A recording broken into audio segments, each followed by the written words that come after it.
পৃথিবী থেকে দূরে সরে যাচ্ছে চাঁদ। একদিন হবে 25 ঘন্টায়। ঘড়ির কাঁটায় 24 ঘন্টাকে একদিন হিসেবে গণনা করা হয়। কিন্তু নতুন গবেষণায় দেখা গেছে চাঁদ ধীরে ধীরে দূরে সরে যাওয়ায় মহাকর্ষীয় প্রভাবের কারণে পৃথিবীর ঘূর্ণন গতি কমে যাচ্ছে।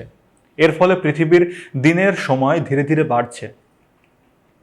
দিনের সময় বাড়ার এই হার সেকেন্ডের ভগ্নাংশতম হওয়ায় সাধারণভাবে বোঝা যায় না। যুক্তরাষ্ট্রের উইসকনসিন ম্যাডিসন বিশ্ববিদ্যালয়ের গবেষকরা আবারও জানালেন, পৃথিবী থেকে চাঁদের দূরত্ব বাড়ছে এবং তা এভাবে বাড়তে থাকলে পৃথিবীতে দিনের দৈর্ঘ্য বাড়বে।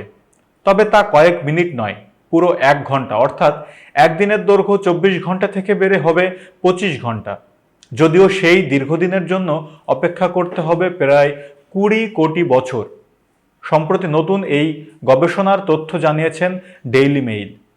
গবেষকরা জানিয়েছেন চাঁদ ধীরে ধীরে দূরে সরে যাওয়ায় মহাকর্ষীয় প্রভাবের কারণে পৃথিবীর ঘূর্ণন গতি কমে যাচ্ছে। এর ফলে পৃথিবীর দিনের সময় ধীরে ধীরে বাড়ছে।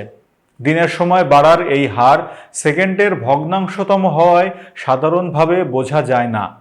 এভাবে চাঁদ ধীরে ধীরে দূরে সরে যেতে থাকলে ভবিষ্যতে পৃথিবীর দিন 25 ঘন্টা পর্যন্ত দীর্ঘ হতে পারে। এতক্ষণ বার্তা বৈঠকের সাথে থাকার জন্য ধন্যবাদ। নতুন তথ্য ও সংবাদ পেতে বার্তা বৈঠকের ইউটিউব চ্যানেল ও ফেসবুক পেজের সাথেই থাকুন।